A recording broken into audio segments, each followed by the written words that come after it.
Greetings and welcome to the Reparenting Daily podcast.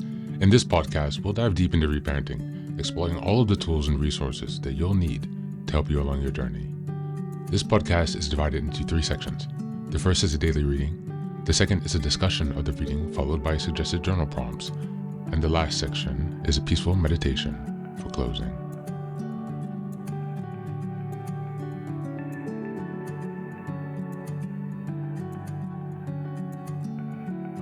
Good morning, good afternoon, and good evening from whenever and wherever you're joining us today.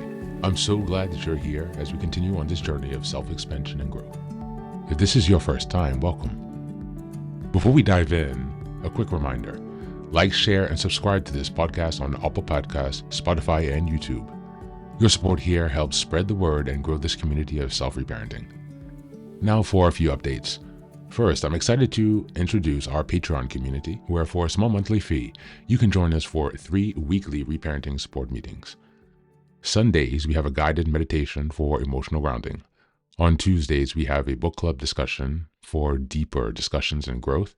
And on Thursdays, we have open topic conversations for real-time support on any topics that may come up. You can find all of the details about what's included in this community by going to the Reparenting Daily website and checking out the community tab. In addition, we now have a WhatsApp support group, a global network of fellow travelers available anytime you need encouragement, guidance, or simple connection. This is just one of the many ways we're building a strong, supportive space for your reparenting journey. The next announcement is that I've just released my first few books. The first is the Reparenting Daily Journal, a structured 365-day guide to help you work through reparenting day by day. Starting in 2025, each month focuses on a key theme with weekly sub-themes. The Reparenting Daily podcast episodes align with the journal, making it an interactive and immersive experience to help you stay focused and ensure real progress this year. Now for the next announcement, I'm thrilled to introduce Fairy Tales for Reparenting Daily, a collection of 3 books inspired by Jungian analysis, mythology, philosophy, psychology, and most importantly, the work of Marie-Louise von Franz.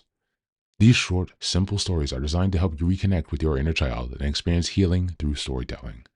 What makes these books unique? Well, at the end of each story, there's a deep dive analysis exploring its themes, explored by journal prompts to help you reflect on how these lessons relate to your personal journey.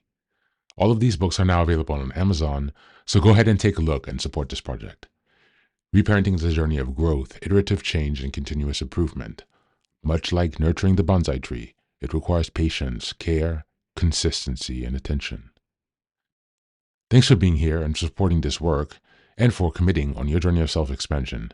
Now, without further ado, let's dive into today's practice. Today's reading is from the ACA Daily Meditation, and it's called Solution, Humor. This is a reminder we're in May, and the theme is emotional regulation. We're in week 4, and the theme is practicing emotional balance. Solution, humor. We learn to reparent ourselves with gentleness, love, humor, and respect. Big Red Book, page 590. The great advantage of teaching our inner child to look at life with as much good humor as possible is that it relieves the tension. Thinking for a moment about the last time we heard someone say, "I'm right and you're wrong," did we automatically assume a defensive posture and scan for the speaker's throat or their jugular? With the help of ACA, we can teach our inner child that instead of reacting, it's possible to instead use humor and say something like, "Even that stop clock is right twice a day, so who knows who's right or wrong? What time is it anyway?" Learning to smile in the face of criticism is an important skill. It helps when we learn that going to war isn't always required if we can sometimes use our wit instead. Using humor to ease tension is good for us. On days when we feel unlovable, silly, good humor can be just a remedy to lift ourselves out of a funk. Maybe we can tell ourselves, go find a mirror, look at your wonderful self, and give yourself a kiss. That person in the mirror is our inner child, who will be grateful for our attention.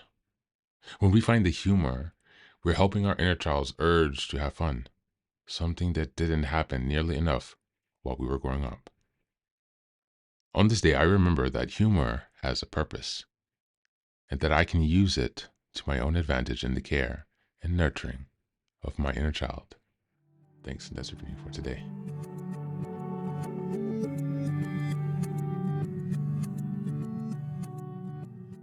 Welcome back. Welcome back. Today's reading emphasizes humor as a powerful emotional regulation tool for reconnecting with and caring for the inner child. For those raised in a culture of high stakes environment or one that was often marred in conflict that led to defensiveness or shame, reparenting means we learn to respond to life with gentleness and even silliness. This allows us to break the old patterns and cycles of fear and rigidity. Rather than reacting with aggression or withdrawal when criticized, we can diffuse the tension with our wit, cleverly choosing levity over battle. Humor is not denial, it's emotional agility, a sign that we're no longer trapped in black and white thinking. Humor also helps to reconnect us with our lost joy. Many adult children were never given permission to be playful, and their inner child still longs to feel safe enough to play, laugh, and just be silly. By finding ways to smile even on dark days, like giving ourselves a kiss in the mirror, we soothe the wounded parts and send a message of acceptance. This playful approach to emotional expression can soften self-judgment, shift perspective, and help us move through difficult feelings with compassion and lightness.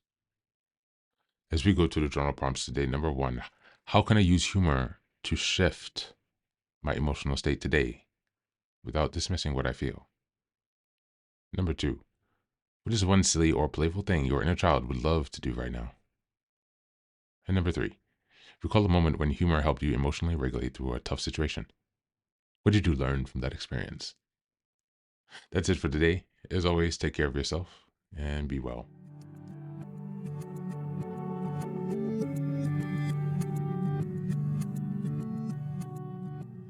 Welcome back. Welcome back. Now, this is the third and final section of the daily podcast. This is your silent meditation. Please go ahead and find a space where you can be comfortable and undisturbed, where you can relax and spend some time with yourself for this 10-minute silent meditation.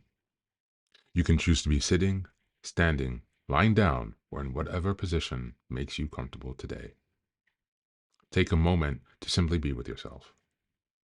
Focus on your breath and gently connect with each part of your body. If thoughts arise, don't let them overwhelm you. Just observe them without attachment. Imagine them as leaves drifting down atop a river, passing by without needing your engagement. Stay present, grounded, and open to this moment, no matter what time you are listening and practicing this meditation. Namaste.